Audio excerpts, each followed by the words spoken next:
Big boss അഗ്നിപരീക്ഷ അങ്ങനെ ഒരു യുദ്ധക്കളമായിട്ട് മാറിയിരിക്കുകയാണ് ഗൈസ്. യെസ്, നമ്മളെല്ലാവരും വളരെയധികം കാത്തിരുന്ന ആ ഒരു നിമിഷത്തിലോട്ട് പോകാൻ ഇനി വെറും 10 ദിവസത്തിനകത്ത് മാത്രമേ ഉള്ളൂ.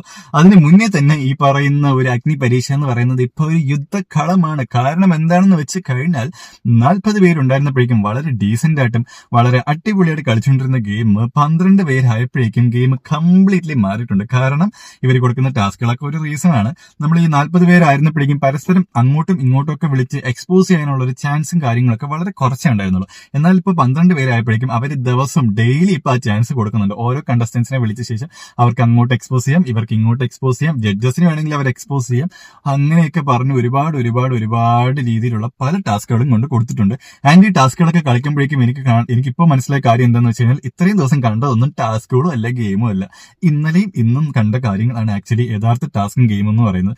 ഗെയിം ഒക്കെ ഓഫ്കോഴ്സ് നേരത്തെത്തതും ഇപ്പോഴത്തൊക്കെ നല്ലതാണ്. പക്ഷെ ടാസ്ക് എന്ന് പറയുമ്പോഴേക്കും ഇന്നലെയും മെഞ്ഞാന്നൊക്കെ കണ്ട ഒരു ടാസ്ക് ഉണ്ടല്ലോ, എന്റെ അമ്പു അടിപൊളി എന്ന് പറഞ്ഞാൽ ഒരു രക്ഷയില്ല. കാരണം എന്ന് പറഞ്ഞു കഴിഞ്ഞാൽ ഈ 12 പേർക്കും കൊടുത്ത ആദ്യത്തെ ടാസ്കിൽ ഒരെണ്ണമായിരുന്നു നിങ്ങൾക്ക് ഇഷ്ടമുള്ള ഒരാളെയും ഇഷ്ടമില്ലാത്ത ഒരാളെയും വിളിച്ച ശേഷം അവരെ എന്തുകൊണ്ട് ഇഷ്ടമുണ്ടെന്ന് പറയുക, അവരെ എന്തുകൊണ്ട് ഇഷ്ടമില്ല എന്ന് പറയുക എന്നൊക്കെ ഉള്ളതായിരുന്നു ഇവർക്ക് കൊടുത്തൊരു ടാസ്ക് എന്ന് പറയുന്നത്. ആൻഡ് ഓഫ്കോഴ്സ് ഈ ഇഷ്ടമുണ്ടെന്ന് പറയുന്നത് ചുമ്മാ എന്താ ജസ്റ്റ് നാട്ടുകാരെ കണ്ണിൽ പൊടിയിടാൻ വേണ്ടിയിട്ടുള്ള പരിപാടി. ആക്ച്വലി ഇവർക്ക് അറിയേണ്ട ഒറ്റ കാര്യമുള്ളൂ, ഒരാളെ ആർക്കാണ് ഇവർക്ക് ആക്ച്വലി ഇഷ്ടമില്ലാത്തത് അയാളെ എന്തുകൊണ്ട് ഇഷ്ടമില്ല എന്ന് പറയണം. അപ്പൊ അതുവഴി അങ്ങോട്ടും ഇങ്ങോട്ടും തമ്മിൽ ചെറിയൊരു കൂട്ടത്തല്ല ഉണ്ടാക്കുക, അത്രേ ഉള്ളൂ.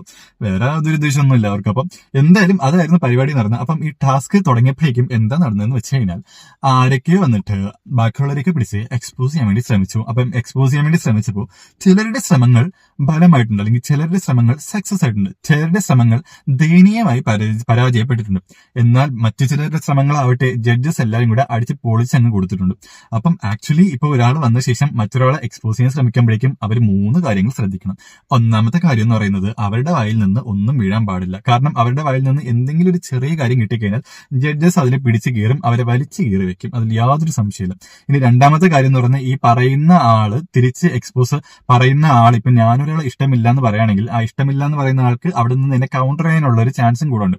അപ്പം അയാൾ കൗണ്ടർ ചെയ്ത് അവസാനം എന്നെ എക്സ്പോസ് ആക്കാൻ വേണ്ടിയിട്ടും വേണമെങ്കിൽ അയാൾക്ക് പറ്റും. അപ്പം ഞാൻ സ്വയം എക്സ്പോസ് ആവാതിരിക്കാനും ഞാൻ നോക്കണം. ഇതിനൊക്കെ പുറമെ ഏറ്റവും വലിയ പ്രശ്നം എന്ന് പറഞ്ഞാൽ ഇവന്മാരിപ്പോ വോട്ടിങ്ങും കൂടെ തുടങ്ങിയിട്ടുണ്ട്. അതുകൊണ്ട് എന്താന്ന് വെച്ച് കഴിഞ്ഞാൽ ഇവർക്ക് വായിൽ തോന്നിയതെല്ലാം വിളിച്ച് പറഞ്ഞു കഴിഞ്ഞാൽ നാട്ടുകാരെല്ലാം കൂടെ പിടിച്ചിട്ട് ഇവരെ ഇനി വോട്ട് ചെയ്ത് പുറത്താക്കാനുള്ള ചാൻസ് ഉണ്ട്. അപ്പം ജഡ്ജസിനെ പ്രീതിപ്പെടുത്തണം എന്ന അപ്പുറത്തിരിക്കുന്ന ആളുടെ കൈ കൊണ്ട് എക്സ്പോസ് ആവാൻ പാടില്ല. മൂന്നാമത് ഏറ്റവും ഇമ്പോർട്ടന്റ് ആയിട്ട് നാട്ടുകാരെയും പ്രീതിപ്പെടുത്തണം. ഇപ്പോഴാണ് ശരിക്കും ഇതൊരു അഗ്നി പരീക്ഷ ഇത്. കാരണം ഒരുമാതിരി ചെകുത്താന്റെയും കടലിന്റെയും വേറെ എന്തിന്റെയൊക്കെ നടുവിൽ ആയപ്പെട്ട ഒരു അവസ്ഥയാണ് ഇപ്പൊ അവിടുത്തെ കണ്ടസ്റ്റൻസിന് പറയുന്നത്. കാരണം ഈ പറയുന്ന ആക്ടിവിറ്റി 2 ദിവസമായിട്ടുണ്ടായിരുന്നു. മിക്കവാറും ഇനി എല്ലാ ദിവസം കാണുന്നതാണെന്ന് തോന്നുന്നത്. കാരണം അത്ര ഇൻട്രസ്റ്റിംഗ് ആയിട്ടുള്ള ഒരു ആക്ടിവിറ്റിയാണ് നമുക്ക്. പക്ഷെ അവരുടെ അവസ്ഥ എന്താണെന്ന് എനിക്കറിയില്ല. സോ ഭയങ്കര അടിപൊളിയായിട്ടാണ് ഇപ്പോഴത്തെ ഇന്നത്തെ എപ്പിസോഡിട്ട് പോകുന്നത്. സോ അതിനകത്തുള്ള ഏറ്റവും ഹൈലൈറ്റഡ് ആയിട്ടുള്ള കുറച്ച് കാര്യങ്ങളെ കുറിച്ചാണ് ഞാൻ ഇനി പറയാൻ പോകുന്നത്. അപ്പോ ഈ എക്സ്പോസ് ചെയ്യാൻ ശ്രമിക്കുന്നതിനിടയിൽ ദയനീയമായി പരാജയപ്പെട്ട ഒരു പെൺകുട്ടിയുണ്ട്. ആ പെൺകുട്ടിയുടെ പേരാണ് സോന. അപ്പം ഈ സോന എന്ന് പറയുന്ന പെൺകുട്ടി ലോലിറ്റ എന്ന് പറയുന്ന ഒരു പെൺകുട്ടിയെ എക്സ്പോസ് ചെയ്യാൻ വേണ്ടി ശ്രമിക്കായിരുന്നു. പക്ഷെ സംഭവം എന്താണെന്ന് വെച്ച് കഴിഞ്ഞാൽ പുള്ളിക്കാരി കഥയും കാര്യങ്ങളൊക്കെ പറഞ്ഞു വന്നപ്പോഴേക്കും അവസാനം പുള്ളിക്കാരി തന്നെ സ്വയം എക്സ്പോസ് ആയതല്ല, നമ്മുടെ ജഡ്ജസ് പിടിച്ച് പതുക്കെ അങ്ങ് വലിച്ചു കീറി വിട്ടതാണ് ആക്ച്വലി. സോ ജഡ്ജസ് എന്താ ചെയ്തതെന്ന് വെച്ച് കഴിഞ്ഞാൽ അവർ നൈസായിട്ട് സോന പറഞ്ഞ പോയിന്റ്സിനെ വെച്ച് എങ്ങനെ ചോദിക്കാൻ തുടങ്ങി. സോന അപ്പം അതുകൊണ്ടാണോ ഇങ്ങനെ പറഞ്ഞത്, ഇതുകൊണ്ടാണോ അങ്ങനെ പറഞ്ഞത്. അവസാനം പുള്ളിക്കാരി പറഞ്ഞ കാര്യങ്ങൾ പുള്ളിക്കാരിക്ക് തന്നെ അറിയാണ്ട് മാറ്റി പറയേണ്ടി വന്നു. എന്നാൽ മാറ്റി പറഞ്ഞ കാര്യങ്ങൾ പറഞ്ഞപ്പോഴേക്കും പുള്ളിക്കാരിക്ക് മനസ്സിലായി, ഞാൻ മാറ്റി പറഞ്ഞു പോയല്ലോ എന്ന് പറഞ്ഞ് വീണ്ടും തിരിച്ച് കിടന്ന് അവിടെ കിടന്ന് ഉരുളാനൊക്കെ ശ്രമിച്ചു. ബട്ട് ദയനീയമായിട്ട് പരാജയപ്പെട്ടു പോയി. അവസാനം എക്സ്പോസ് ചെയ്യാമെന്ന സോന തന്നെ അവസാനം കംപ്ലീറ്റ്ലി എക്സ്പോസ്ഡ് ആയി അങ്ങനെ പോയി. പിന്നെ അതിനൊക്കെ പുറമെ ഈ പറഞ്ഞ മാതിരി വേറെ 1-2 കണ്ടസ്റ്റൻസ്, ഷിബിന എന്ന് പറഞ്ഞൊരു കണ്ടസ്റ്റന്റ് വന്ന ശേഷം പുള്ളിക്കാരിയും ഒരു നമ്മുടെ രാകേഷ് എന്ന് പറയുന്ന കണ്ടസ്റ്റന്റിനെ എക്സ്പോസ് ചെയ്യാൻ വേണ്ടി ശ്രമിച്ചിട്ടുണ്ടായിരുന്നു. ബട്ട് അതെന്ന് പറയുന്നത് സത്യം പറഞ്ഞാൽ അതൊരു വാർ തന്നെയായിരുന്നു ആക്ച്വലി. കാരണം എന്താന്ന് വെച്ച് കഴിഞ്ഞാൽ അവർ രണ്ടുപേരും കട്ടയ്ക്ക് നിൽക്കുന്ന കണ്ടസ്റ്റന്റ് ആയിരുന്നു. ഒരാൾ ഇപ്പുറത്ത് നിന്ന് എക്സ്പോസ് ചെയ്യാൻ ശ്രമിക്കുന്നു, അവിടെ നിന്ന് ഇപ്പുറത്ത് നിന്ന് എക്സ്പോസ് ചെയ്യാൻ ശ്രമിക്കുന്നു. സത്യത്തിൽ അതിൽ ജഡ്ജസിന് വലിയ പണിയൊന്നുമില്ലായിരുന്നു. അവർക്ക് കാര്യം മനസ്സിലായി. കാരണം ഇവർ രണ്ടുപേരും വിട്ടുകൊടുക്കാൻ പോകുന്നില്ല. അവരെല്ലാം ഇങ്ങനെ കേട്ടോണ്ടിരിക്കുന്നു. ഓക്കെ, നിങ്ങൾ എന്താണെന്ന് വെച്ചാൽ കാണിച്ചിട്ട് അങ്ങ് പോയിക്കോളും, ഞങ്ങൾ ഇവിടെ ഇരുന്നോളും എന്നുള്ള രീതിയിലായിരുന്നു അതെന്ന് പറയുന്നത്. പിന്നെ കുറച്ച് വന്ന ശേഷം പിന്നെ ശ്യാം, നമ്മുടെ ഈ ഷിജിലാൽ എന്ന് പറഞ്ഞൊരു പയ്യനുണ്ട്. അപ്പം ഇങ്ങനെ കുറച്ച് കണ്ടസ്റ്റൻസിനൊക്കെ അവർ അങ്ങോട്ടും ഇങ്ങോട്ടൊക്കെ എക്സ്പോസ് ചെയ്യാൻ ശ്രമിച്ചു. പക്ഷെ അതൊക്കെ അത്യാവശ്യം നല്ല ഡീസന്റ് ആയിട്ട് തന്നെ നടന്നിട്ടുണ്ടായിരുന്നു. കാരണം കുറച്ച് ഇങ്ങനെ നല്ല പോയിന്റ്സ് വെച്ചിട്ട് എല്ലാവരും സംസാരിക്കുന്നത്. അതിൽ ഏറ്റവും കോമഡി എന്ന് പറഞ്ഞാൽ എൽദോ ആണ്. എൽദോ എക്സ്പോസ് ചെയ്യാൻ വേണ്ടിയിട്ട് ഒരു പെൺകുട്ടി പറഞ്ഞ റീസൺ എന്ന് പറയുന്നത് പുള്ളി ഒരു അച്ചടി ഭാഷയിൽ സംസാരിക്കുന്ന മനുഷ്യനാണ്. അതായത് പുള്ളിക്കാരൻ്റെ ഒരു ഇപ്പോൾ ഇവിടുത്തെ ഈ അഗ്നി പരീക്ഷയുടെ എല്ലാ ദിവസത്തേക്കും പുള്ളിക്കാരൻ്റെ ഒരു സ്ക്രിപ്റ്റ് തയ്യാറാക്കി വെച്ചിട്ടുണ്ട്. അപ്പൊ ആ സ്ക്രിപ്റ്റ് വെച്ചിട്ട് പുള്ളിക്കാരൻ അച്ചടി ഭാഷയിൽ സംസാരിക്കുന്ന ഒരാളാണ്. അപ്പം ഈ എൽദോ എന്ന് പറയുന്നത് പണ്ട് ഇവിടെ നമ്മുടെ കഴിഞ്ഞ ഇലക്ഷൻ ഇവിടെ നിന്ന് തോറ്റൊരു MLA സ്ഥാനാർത്ഥിയാണ്. ആൻഡ് പുള്ളിക്കാരൻ അടിപൊളിയായിട്ട് സംസാരിക്കുന്നുണ്ട്. അപ്പം സ്വാഭാവികമായിട്ടും പുള്ളിക്കാരൻ ഈ പറഞ്ഞ ഒരു സ്റ്റേജിൽ നിന്ന് എങ്ങനെ സംസാരിക്കണം, ഒരു സ്റ്റേജിൽ എങ്ങനെ ഡെക്കോറം കീപ്പ് ചെയ്യണം എന്നൊക്കെ പുള്ളിക്കാരൻ നന്നായിട്ട് അറിയാം. പക്ഷെ ഇത് പറയുമ്പോഴേക്കും ഈ പറയുന്ന മാതിരി പുള്ളിക്കാരൻ ഒരു മുഖം മൂടിയിട്ടാണ് അവിടെ നിൽക്കുന്നത് എന്ന് പലർക്കും തോന്നുന്നുണ്ട്, കണ്ടസ്റ്റൻസിനും തോന്നുന്നുണ്ട്, കാണുന്നവർക്കും തോന്നുന്നുണ്ടാവും. എനിക്കും ചെറിയ രീതിയിൽ അത് ഫീൽ ചെയ്തിട്ടുണ്ട്. പക്ഷെ പുള്ളിക്കാരൻ ഈ പറഞ്ഞ മാതിരി നല്ല രീതിയിൽ എല്ലാവരും കൂടെ എടുത്തിട്ട് ഒരു പെൺകുട്ടി നല്ല രീതിയിൽ പുള്ളിക്കാരനെ എക്സ്പോസ് ചെയ്യാൻ ശ്രമിച്ചിട്ട് പോലും പുള്ളിക്കാരന് ഒരു രീതിയിലും പിടി കൊടുത്തില്ല.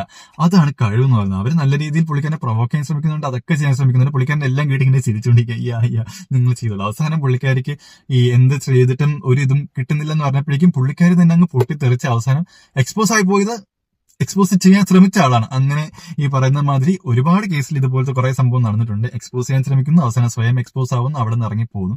സോ ഈ പറയുന്ന എക്സ്പോസിംഗ് ഗെയിം ഇപ്പോൾ വളരെ അടിപൊളിയായിട്ട് പോവുകയാണ്. കാരണം എന്താണെന്ന് വെച്ച് കഴിഞ്ഞാൽ ഞാൻ പറഞ്ഞ മാതിരി തന്നെ അവർക്ക് അങ്ങോട്ടും ഇങ്ങോട്ടും കിടന്ന് കൗണ്ടർ ചെയ്യാനുള്ള ചാൻസ് ഉള്ളതുകൊണ്ട് സ്റ്റേജിൽ വന്നിരുന്ന് അങ്ങോട്ടും ഇങ്ങോട്ടും കൂടെ അടിയാണ്. ഫുൾ കിടന്ന് അവിടെ കിടന്ന് ആലമ്പം ഉണ്ടാക്കി അവസാനം ജഡ്ജസ് ഉള്ളതുകൊണ്ട് ഒരു മീഡിയേറ്റേഴ്സ് എന്നുള്ള രീതിയിൽ ഈ അടി ഒരു കൺട്രോൾ ഇല്ലാത്ത സിറ്റുവേഷനിലോട്ട് പോകുന്നില്ല. ബിഗ് ബോസ് ഹൗസ് എങ്ങനെയും ആയിരുന്നെങ്കിൽ അവിടെ എന്തായാലും ലാസ്റ്റ് അടി പൊട്ടും. ആ രീതിയിലാണ് അവിടുത്തെ അടിയും കാര്യങ്ങളൊക്കെ ഇവിടെ ഇപ്പൊ നടന്നുകൊണ്ടിരിക്കുന്നത്. സോ ഭയങ്കര ഇൻട്രസ്റ്റിംഗ് ആയിട്ട് ഇപ്പൊ ഇത് പോയിക്കൊണ്ടിരിക്കുകയാണ്. ആൻഡ് ഈ ഒരു സംഭവം കൊണ്ടുവന്ന ഡയറക്ടറുടെ ഐഡിയക്ക് എന്തായാലും ഹാറ്റ്സ് ഓഫ്. കാരണം കിട്ടില്ല സംഭവമാണ്. ഇത്രയും ദിവസം അവിടെ നടന്ന ഒരു സേഫ് ഗെയിം തന്നെയായിരുന്നു. പലരുടെ ഇടയിൽ നിന്നുകൊണ്ട് അല്ലെങ്കിൽ ആരെയും വെറുപ്പിക്കാണ്ട് അങ്ങനെ ഒരു സേഫ് ഗെയിം കളിച്ചുകൊണ്ടിരുന്ന പല കണ്ടസ്റ്റൻസും ഇപ്പോ അവരാണ് സത്യത്തിൽ ഈ പറഞ്ഞ കാര്യത്തിൽ എക്സ്പോസ് ആയത്. കാരണം പൂജ എന്ന് പറഞ്ഞൊരു കണ്ടസ്റ്റന്റ് ഉണ്ട്. പുള്ളിക്കാരി ഭയങ്കര നൈസായിട്ട് അല്ലെങ്കിൽ നല്ലൊരു സ്ത്രീയാണ്. പക്ഷെ ഈ പറഞ്ഞ മാതിരി പുള്ളിക്കാരി ആ ഒരു നൈസ് ബിഹേവിയർ തന്നെ ഇങ്ങനെ മെയിൻറ്റെയിൻ ചെയ്ത് പോരുന്നു. പക്ഷെ എക്സ്പോസിങ് ചെയ്യാൻ വേണ്ടിയിട്ട് ഒരാളെ എക്സ്പോസ് ചെയ്യണം എന്നുള്ള സിറ്റുവേഷൻ വന്നപ്പോഴേക്കും ഈ പറഞ്ഞ മാതിരി ആ ഒരു സൈഡും കൂടെ പുള്ളിക്കാരിക്ക് പുറത്തെടുത്തേ പറ്റുന്നുള്ള രീതിയിൽ കാര്യങ്ങളെത്തി. അപ്പം ഇത് തന്നെയാണ് ഇവരുടെ പ്രധാന ഉദ്ദേശം എന്ന് പറഞ്ഞാൽ എല്ലാ കണ്ടസ്റ്റൻസിന്റെയും ആ ഒരു സൈഡ്, അതായത് അവരുടെ ഒരു നെഗറ്റീവ് എന്ന് പറയാൻ പറ്റത്തില്ല, ഈ പറയുന്ന മാതിരി അവരുടെ ഒരു ക്രൂക്കഡ് മൈൻഡ്, അവർ ആരെയാണ് എക്സ്പോസ് ചെയ്യാൻ ശ്രമിക്കുന്നത്, ബാക്കിയുള്ളവരിൽ അവർ തെറ്റ് കാണുമോ, തെറ്റ് കണ്ടു കഴിഞ്ഞാൽ അവരത് പറയുമോ, അവർക്ക് പറയാനുള്ള ധൈര്യമുണ്ട്, ഇങ്ങനത്തെ കാര്യങ്ങളൊക്കെയാണ് ഇപ്പൊ ഇവിടെ ഇവാലുവേറ്റ് ചെയ്തുകൊണ്ടിരിക്കുന്നത്. And it's wonderful. ഈ പറഞ്ഞ മാതിരി അത് കഴിഞ്ഞ ശേഷം 1-2 ഗെയിംസും കാര്യങ്ങളുണ്ടായിരുന്നു. പക്ഷെ ആ ഗെയിംസ് ആയിരുന്നില്ല ഇവരുടെ ഈ പരിപാടി. അങ്ങോട്ടും ഇങ്ങോട്ടും ചേർന്ന ശേഷം ഇവരുടെ ആ മാസ്ക് ഓഫ് അല്ലെങ്കിൽ ആ എക്സ്പോസ് ചെയ്യാൻ വേണ്ടിയിട്ട് ഇവർ കാണിച്ച പരിപാടിയായിരുന്നു അന്നത്തെ ആ പറയുന്ന ഇന്നത്തെ എപ്പിസോഡിലൊക്കെയുള്ള ഏറ്റവും ഹൈലൈറ്റഡ് പാർട്ട്. ആൻഡ് ഈ ഒരു സംഭവം ഇങ്ങനെ തന്നെ പോവുകയാണെങ്കിൽ എന്തായാലും ഞാൻ പറയുന്നു ഇത്തവണത്തെ ബിഗ് ബോസിൽ വരാൻ പോകുന്നത്, കോമണേഴ്സിൽ നിന്ന് ഇത്തവണത്തെ ബിഗ് ബോസിൽ വരാൻ പോകുന്നത് എന്തായാലും നല്ല അടിപൊളി കണ്ടസ്റ്റൻസ് ആയിരിക്കും. ആൻഡ് അവരങ്ങനെ പെട്ടെന്നൊന്നും ഇവിടെ നിന്ന് ഇറങ്ങി പോകാൻ പോകുന്നില്ല. മിക്കവാറും ഈ ടോപ്പ് 5-നകത്ത് ഇവിടെ നിന്ന് എത്ര പേര് പോകുന്ന എനിക്ക് അറിയത്തില്ല. എന്തായാലും ഇവിടെ നിന്ന് പോകുന്നവര് ഒരു 1-2 ആൾക്കാരെങ്കിലും തീർച്ചയായിട്ടും ഈ ടോപ്പ് 5 അല്ലെങ്കിൽ ടോപ്പ് 10-നകത്ത് കാണുന്നുള്ള കാര്യത്തിൽ യാതൊരു സംശയമില്ല. കാരണം അത്രയും കഴിവുള്ള ആൾക്കാരാണ് ഇപ്പോ ഇവിടുത്തെ നമ്മുടെ അഗ്നി പരീക്ഷയിലുള്ള ടോപ്പ് 12-ലുള്ള ആൾക്കാരെന്ന് പറയുന്നത്. അപ്പൊ ലൊലീറ്റ എന്ന് പറഞ്ഞ ഒരു കണ്ടസ്റ്റന്റ് ഇതിനകത്തുണ്ട്. സോ ആ കണ്ടസ്റ്റന്റിനെ പറ്റിയിട്ട് നമ്മുടെ സോനയും വേറൊരു കണ്ടസ്റ്റന്റ് ഒക്കെ പറഞ്ഞ കാര്യമായിരുന്നു. ലൊലീറ്റ എന്ന് പറയുന്ന കണ്ടസ്റ്റന്റ് ക്യൂട്ട്നെസ് വാരി വിതറി അവിടെ മറ്റേ ഈ ആങ്ങളും പെങ്ങളൂട്ടിയും കളിച്ചും അങ്ങനത്തെ ഗെയിമും കാര്യങ്ങളൊക്കെ കളിച്ച് ആൾക്കാരെയൊക്കെ സ്വന്തം സൈഡിലോട്ട് ചേർത്ത് വെച്ച് അങ്ങനെയാണ് ഇവിടെ ഗെയിം കളിക്കുന്നത് എന്നുള്ള രീതിയിൽ ഒരു ഡയലോഗ് പറഞ്ഞിട്ടുണ്ട്. ആൻഡ് ഷി വാസ് ലൈക്ക് ഞാൻ ക്യൂട്ടാണ്, സോ ഞാൻ എന്തായാലും ക്യൂട്ട്നെസ് വാരി വിതരും, വാട്ട്സ് യുവർ പ്രോബ്ലം. സോ അതെനിക്കും ചോദിക്കാറുള്ളത്. സോ ഓഫ് കോഴ്സ് ലൊലീറ്റ നല്ല ക്യൂട്ടാണ്, സോ അതുകൊണ്ട് പുള്ളിക്കാരി ക്യൂട്ട്നെസ് വാരി വിതറുന്നത്. സോ ഇതൊക്കെയാണ് നിങ്ങളൊരു കാരണമായിട്ട് പറയുന്നതിനോ എന്തെങ്കിലും റിയൽ ആയിട്ടുള്ള ഒരു റീസൺ പറയുമ്പോഴേക്കും നോ, അതിനകത്താണ് സോന ആക്ച്വലി ഭയങ്കരമായിട്ട് എക്സ്പോസ്ഡ് ആയത്. കാരണം സോന പറഞ്ഞ കാര്യം എന്ന് പറഞ്ഞു കഴിഞ്ഞാൽ ഇവിടുത്തെ ഒരു മെയിൻ വില്ലനെ സെലക്ട് ചെയ്യാൻ പറഞ്ഞപ്പോഴേക്കും സോന ലൊലീറ്റയെ സെലക്ട് ചെയ്തത്. ആൻഡ് ലൊലീറ്റയെ സെലക്ട് ചെയ്ത് എന്തിനാണെന്ന് ചോദിച്ചപ്പോഴേക്കും പറഞ്ഞു ഒരു കഴിവില്ലാത്ത ഒരാളാണ്, അതുകൊണ്ടാണ് ഞാൻ വില്ലനായിട്ട് സെലക്ട് ചെയ്തത്. അപ്പോഴേക്കും അഖിൽമാരുടെ ക്വസ്റ്റ്യൻ കൗണ്ടർ നന്നായിട്ട് വന്നു. അപ്പൊ നിങ്ങൾ വില്ലനായിട്ട് സെലക്ട് ചെയ്യാൻ പറഞ്ഞത് നമ്മൾ അവരുടെ ഇതനുസരിച്ച് വില്ലൻ എന്നുള്ള രീതിയിൽ പറയുമ്പോഴേക്കും ഇവിടുത്തെ മെയിൻ വില്ലൻ ആരാണ് എന്നുള്ളത് കണ്ടുപിടിക്കുക എന്നുള്ള, മെയിൻ വില്ലൻ ആരാണ് എന്നത് ഇവരുടെ ഒരു പെർസ്പെക്ടീവിൽ നിന്നുകൊണ്ട് പറയുക എന്നുള്ളതായിരുന്നു ടാസ്ക് എന്ന് പറയുന്നത്.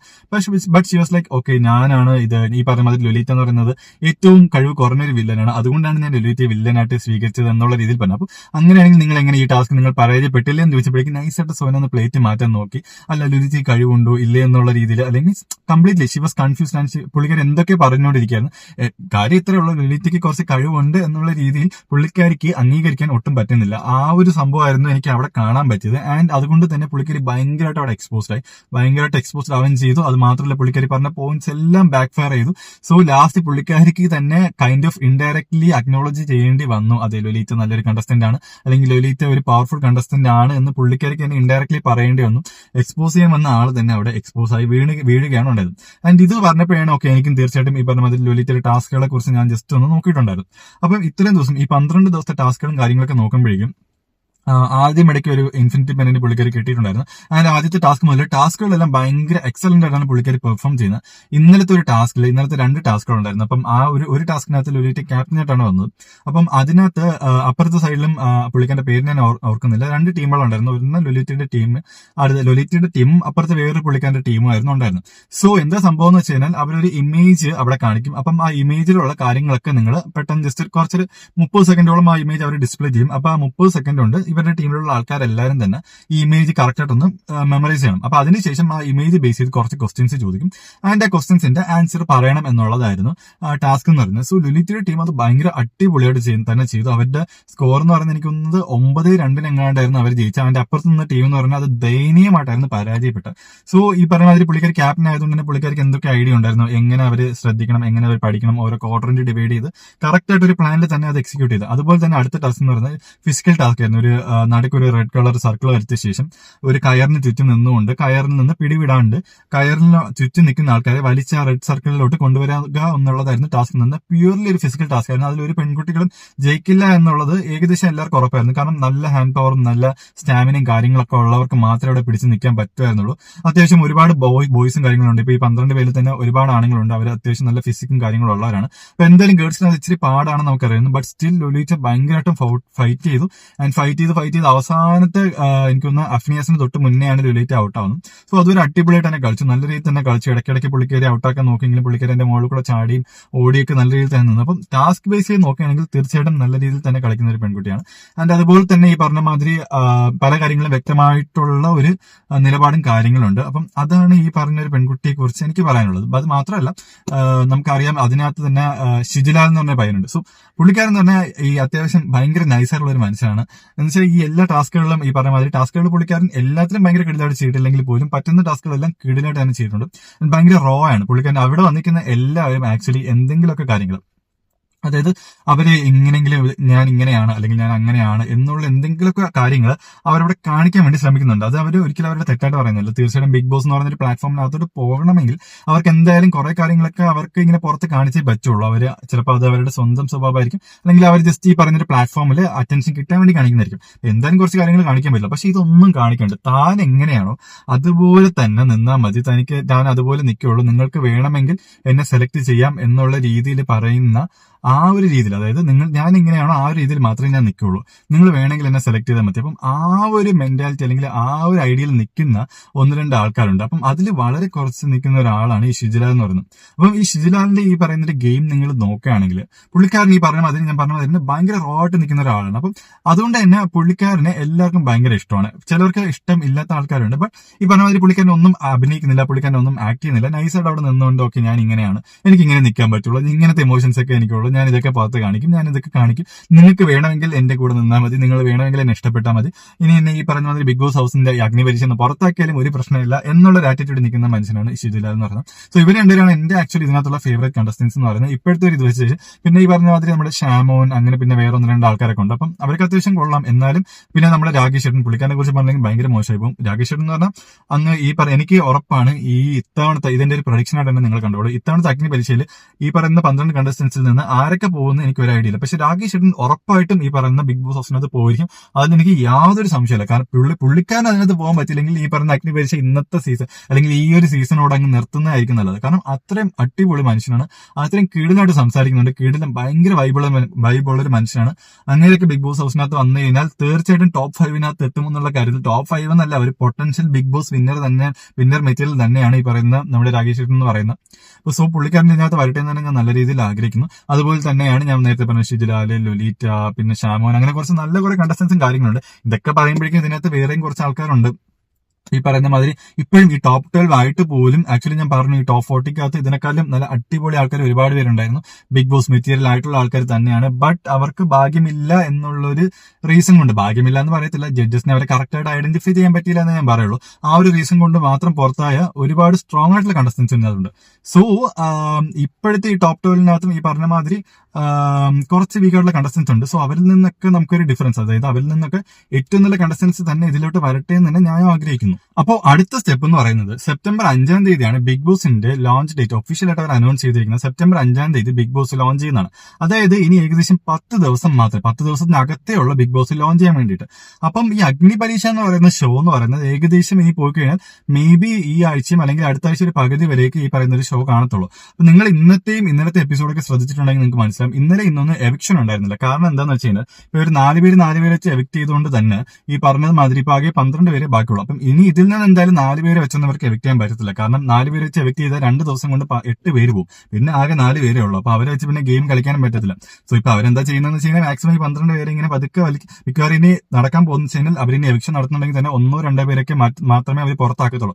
കാരണം ഈ പറയുന്ന മാതിരി 12 പേര് ഉള്ളത് കൊണ്ട് കൂടെയാണ് ഇപ്പോൾ അത്യാവശ്യം ഈ ഷോയ്ക്ക് അത്യാവശ്യം നല്ല മൈലേജും കാര്യങ്ങളൊക്കെ കിട്ടിക്കൊണ്ടിരിക്കുന്നത്. അപ്പം 12 പേരിൽ നിന്ന് വീണ്ടും ഈ നമ്പർ കുറഞ്ഞു കഴിഞ്ഞാൽ എന്തായാലും ഈ പറയുന്ന മാതിരി തന്നെ ഷോ കാണുന്ന ആൾക്കാരുടെ ഒരു എണ്ണവും കുറയും. കാരണം ഇത് ബിഗ് ബോസ് അല്ല, ബിഗ് ബോസ് അഗ്നി പരീക്ഷയാണ്. അപ്പം അത്രയും ഭയങ്കര ഒരു ഹൈപ്പും കാര്യങ്ങളൊന്നും ഇതിനില്ല. അപ്പൊ അതുകൊണ്ട് തന്നെ ഈ 12 പേരിൽ മാക്സിമം അതുപോലെ മെയിൻറ്റെയിൻ ചെയ്ത് ഫൈനൽ ഡേറ്റ് വരെ എത്തിക്കാൻ അവർ ശ്രമിക്കത്തുള്ളൂ.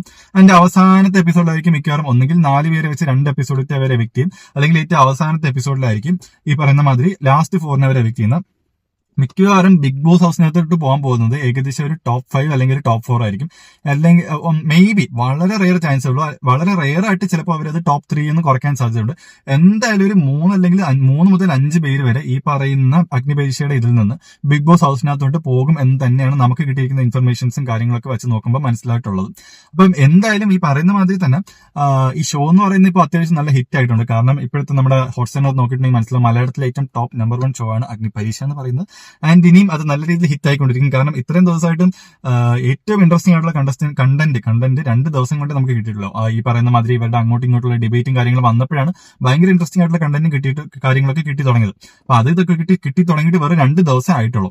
അപ്പം ഇനി അങ്ങോട്ട് ഇതൊന്നും അല്ല. ഇനി അങ്ങോട്ട് എന്ന് പറയുന്നത് നല്ല മൊട്ടനടിയാണ്. കാരണം എന്താന്ന് വെച്ച് കഴിഞ്ഞാൽ ഇപ്പോഴത്തെ ഈ ഒരു സംഭവം, ഈ എക്സ്പോസിംഗ് ഗെയിം എന്ന് പറയുന്നത് ഒന്നാമത്തെ 2ാമത്തെ, അതായത് ഇന്നത്തെയും ഗെയിം നിങ്ങൾ ജസ്റ്റ് കണ്ടിട്ടുണ്ടെങ്കിൽ മനസ്സിലാവും. ഇന്നലത്തെ ഗെയിം കുറച്ചുകൂടെ ക്വാളിറ്റി അല്ലെങ്കിൽ കുറച്ചുകൂടെ അവരൊരു എന്താ പറയാ അവരൊരു മയത്തിലായിരുന്നു അങ്ങോട്ടും ഇങ്ങോട്ട് എക്സ്പോസ് ചെയ്തത്. പക്ഷെ ഇന്ന് അതൊന്നും ആയിരുന്നില്ല, ഒരു മയം ഇല്ലായിരുന്നു. അങ്ങോട്ടും ഇങ്ങോട്ടും എടുത്ത് വെച്ച് അങ്ങോട്ട് കട്ടയ്ക്ക് അങ്ങോട്ട് വലിച്ച് ഇറക്കായിരുന്നു. സോ ഇനി അങ്ങോട്ട് പോകുമ്പോഴേക്കും ഇതിന്റെ ആ ഒരു റേഞ്ച് അല്ലെങ്കിൽ ഇതിന്റെ ആ ഒരു ഇന്റൻസിറ്റി അങ്ങോട്ട് കൂടി വരും. സോ തീർച്ചയായിട്ടും ഇനി അങ്ങോട്ട് ഞാൻ പറഞ്ഞില്ലേ, ഇനി അങ്ങോട്ട് കിടക്കാൻ പോകുന്നതാണ് യുദ്ധം എന്ന് പറയുന്നത്. ഈ പറയുന്ന മാതിരി അവർക്ക് ജഡ്ജസിനെ നോക്കണം, ഇപ്പുറത്തുള്ള ആളെ നോക്കണം, സ്വന്തമായിട്ട് എക്സ്പോസ് ആവാൻ പാടില്ല, പിന്നെ നാട്ടുകാരെ നോക്കണം. നമ്മുടെ വോട്ടുണ്ടെങ്കിൽ ഇനി അവർ ജയിക്കത്തുള്ളൂ. സോ വോട്ടിംഗ് എന്ന് പറയുന്നതാണ് ഇതിനകത്തുള്ള ഏറ്റവും ഇമ്പോർട്ടന്റ് ഫാക്ടർ എന്ന് പറയുന്നത്. സോ നിങ്ങൾ എല്ലാവരും ഈ പറയുന്ന ഷോ കാണുക. ഇനി നിങ്ങൾ ഷോ കാണുന്നില്ലെങ്കിൽ നിങ്ങൾ റീൽസ് വഴിയെങ്കിലൊക്കെ ഇപ്പൊ ഈ ഷോയുടെ ഈ കാര്യങ്ങളൊക്കെ കാണുന്നുണ്ടാവും. സോ നിങ്ങൾക്ക് ഇഷ്ടപ്പെട്ട കണ്ടസ്റ്റന്റിന് നിങ്ങൾ പോയി വോട്ട് ചെയ്യുക. കാരണം നമ്മുടെ വോട്ടുണ്ടെങ്കിൽ മാത്രമേ ഈ പറയുന്ന കണ്ടസ്റ്റൻസ് ഒക്കെ ഇനി നമ്മുടെ ബിഗ് ബോസ് ഹൗസിനകത്തോട്ട് വരത്തുള്ളൂ. So they need our vote. So അതുകൊണ്ട് എന്തായാലും നിങ്ങൾ പോയി വോട്ട് ചെയ്യുക. നിങ്ങൾ വോട്ട് ചെയ്ത് നിങ്ങൾക്ക് ഇഷ്ടമുള്ള കണ്ടസ്റ്റൻസിന് എത്തിക്കുക. കാരണം എന്തായാലും എനിക്ക് ഭയങ്കര ആഗ്രഹമുണ്ട് ഈ അഗ്നി പരീക്ഷയിൽ നിന്ന് പോകുന്ന ആരെങ്കിലും ഒരാൾ തന്നെ ഇത്തവണത്തെ ബിഗ് ബോസ് കപ്പ് എടുക്കണമെന്ന് എനിക്ക് നല്ല ആഗ്രഹമുണ്ട്. കാരണം അത്രയും ക്വാളിറ്റിയുള്ള കണ്ടസ്റ്റൻസ് ആണുള്ളത്. ഒരുപാട് ക്വാളിറ്റിയുള്ള കണ്ടസ്റ്റൻസിനെ ഇവരെടുത്ത് കളഞ്ഞിട്ടുണ്ട്, അതൊക്കെ പോട്ടെ. പക്ഷെ എന്തായാലും ഇപ്പോഴും അതിനകത്ത് ഒരുപാട് ക്വാളിറ്റിയുള്ള കണ്ടസ്റ്റൻസ് ഉണ്ട്. സോ അവരാരെങ്കിലും അവിടെ എത്തണം, അവർ തന്നെ ഇത്തവണത്തെ കപ്പ് എടുക്കണം. കാരണം അത്യാവശ്യം നല്ല കഴിവുള്ളവരാണ്, നല്ല നിലപാടുകളുള്ളവരാണ്. ഈ പറഞ്ഞ മാതിരി ബിഗ് ബോസ് ഹൗസിന്റെ നമ്മൾ ഇത്രയും കാലത്ത് സീസണും കാര്യങ്ങളൊക്കെ നോക്കിയാൽ അറിയാം. ചിലവരൊക്കെ ആണെങ്കിൽ ചില സീസണിൽ കൊണ്ടുവന്നിരിക്കുന്നത് നമുക്ക് തന്നെ കാണുമ്പോൾ തോന്നും ഇവരൊക്കെ എന്തിനാണോ എന്താ ഇവിടെ വന്നിരിക്കുന്നത്. പ്രത്യേകിച്ച് യാതൊന്നും പറയാനില്ല, ഒന്നിലും ഇടപെടുന്നില്ല, ഒരു നിലപാടും ഇല്ല. മൊത്തം ഡബിൾ സ്റ്റാൻഡും ട്രിപ്പിൾ സ്റ്റാൻഡും ഒക്കെ എടുത്തു നിൽക്കുന്ന ഒരുപാട് ആൾക്കാർ ഇതിന് മുന്നത്തെ പല സീസണിലും ഉണ്ടായിരുന്നു. പക്ഷെ അതുപോലെ ഒന്നുമല്ല ഇത്തവണത്തെ സീസണിൽ അഗ്നി പരീക്ഷയിലുള്ള എല്ലാവരും എന്നല്ല, ചില കണ്ടസ്റ്റൻസ് വളരെയധികം ക്വാളിറ്റിയുള്ള കാര്യങ്ങളൊക്കെ നല്ല അടിപൊളിയായിട്ട് കൗണ്ടർ ചെയ്യാനും നല്ല അടിപൊളിയായിട്ട് പറയാനും നല്ല കഴിവുള്ള ഒരുപാട് കണ്ടസ്റ്റൻസ് ഉണ്ട്. സോ അവരൊക്കെയാണ് ഈ പറയുന്ന മാതിരി ബിഗ് ബോസ് ഹൗസിനകത്ത് എത്തേണ്ടത്. സോ നമ്മൾ അവരെ അവിടെ എത്തിക്കാൻ വേണ്ടിയിട്ട് ഇത്രയും കാലം ഞാൻ പറഞ്ഞ മാതിരി നമ്മുടെ അഖിൽമാരും റിയാസ് സലീം രഞ്ജിനി ഹരിദാസും കൂടെ ചേർന്ന് അവർക്ക് തോന്നിയത് മാതിരി കുറെ ആൾക്കാരെ എടുത്ത് പുറത്ത് കളയുന്നു, അവർക്ക് തോന്നുന്ന മാതിരി കുറെ ആൾക്കാരെ എടുത്ത് അകത്തിരുന്നു. ഞാൻ അവരെ കുറ്റം പറയുന്നില്ല, പക്ഷെ അവരുടെ കുറെ ഡിസിഷൻസും കാര്യങ്ങളൊക്കെ അടിപൊളിയായിരുന്നു. പക്ഷെ കുറെ ഡിസിഷൻസിൽ കുറെ പാളിച്ചകളും കാര്യങ്ങളും അവർക്കും പറ്റിയിട്ടുണ്ട്. സോ ഇപ്പൊ അതൊന്നും അല്ല കാര്യം എന്ന് പറയുന്നത്. ഇപ്പോൾ ഈ പറഞ്ഞ മാതിരി നമുക്ക് ഇഷ്ടപ്പെട്ട നമുക്ക് കറക്റ്റ് എന്ന് തോന്നുന്ന ആൾക്കാർ നമുക്ക് അവിടെ നിർത്താൻ വേണ്ടിയിട്ടുള്ള ഒരു അവസരം നമുക്ക് തന്നെ കിട്ടിയിരിക്കുകയാണ്. സോ നമ്മളത് മാക്സിമം വിനിയോഗിക്കണം. സോ എല്ലാവരും ജിയോ ഹോട്ട്സ്റ്റാറിനകത്ത് പോയിട്ട് നിങ്ങളുടെ ഇഷ്ടപ്പെട്ട കണ്ടസ്റ്റന്റിന് വോട്ട് ചെയ്യുക. ആൻഡ് ഈ ഷോ ഇനി കാണുക. ഇനി ഏകദേശം ഒരാഴ്ച കൂടെ ഈ ഷോ കാണത്തുള്ളൂ. ഈ ഷോ നിങ്ങൾ മാക്സിമം സപ്പോർട്ട് ചെയ്യുക. നമുക്ക് ബിഗ് ബോസ് തുടങ്ങുന്നതിന് മുൻപേ തന്നെ ഈ പറയുന്ന ഷോ കംപ്ലീറ്റ് ചെയ്യണം. അപ്പൊ ബിഗ് ബോസ് കണ്ടു തുടങ്ങുന്നതിന് മുന്നേ തന്നെ നിങ്ങൾ ഈ പറയുന്ന ഒരു ഷോയും കൂടെ കണ്ട് തീർക്കുക. കാരണം എന്താണെന്ന് വെച്ച് കഴിഞ്ഞാൽ ഈ പറയുന്ന ഒരു ഷോ കണ്ടാൽ മാത്രമേ നിങ്ങൾക്ക് കറക്റ്റ് ആയിട്ട് ബിഗ് ബോസിന്റെ ആ ഒരു എന്താ പറയുക ഒരു സ്റ്റാർട്ടിങ് കിട്ടുള്ളൂ. സോ എല്ലാവരും ഈ പറയുന്ന ഒരു ഷോ കാണുക. ഭയങ്കര ഇൻട്രസ്റ്റിംഗ് ആണ്. ഞാൻ പറയുന്നു നിങ്ങളുടെ സമയം ഒരിക്കലും നിങ്ങൾക്ക് വേസ്റ്റ് ആയെന്ന് തോന്നത്തില്ല. അത്ര ഇൻട്രസ്റ്റിംഗ് ആണ് ഈ ഷോ ഇപ്പോൾ. സോ എല്ലാവരും ഈ ഷോ കാണുക. ജിയോ ഹോട്ട്സ്റ്റാറിനകത്ത് ഇത് അവൈലബിൾ ആണ്. സോ ജസ്റ്റ് കാണുക. നിങ്ങളുടെ അഭിപ്രായം കാര്യങ്ങളും കമന്റും ഒക്കെ രേഖപ്പെടുത്തുക. എന്റെ അഭിപ്രായങ്ങളും കാര്യങ്ങളൊക്കെ നിങ്ങളിപ്പോൾ കേട്ടല്ലോ. അപ്പൊ നിങ്ങൾക്ക് ഇഷ്ടപ്പെട്ടാലും ഇഷ്ടപ്പെട്ടില്ലെങ്കിലും നിങ്ങളുടെ അഭിപ്രായം കാര്യങ്ങളൊക്കെ കമന്റ് ബോക്സിൽ ഇടുക. വീഡിയോ ഇഷ്ടപ്പെട്ടെങ്കിൽ ലൈക്ക് ചെയ്യുക, ഷെയർ ചെയ്യുക, സബ്സ്ക്രൈബ് ചെയ്യുക. സോ ഇന്നത്തേക്ക് അത്രയേ ഉള്ളൂ. Signing off, Ajith.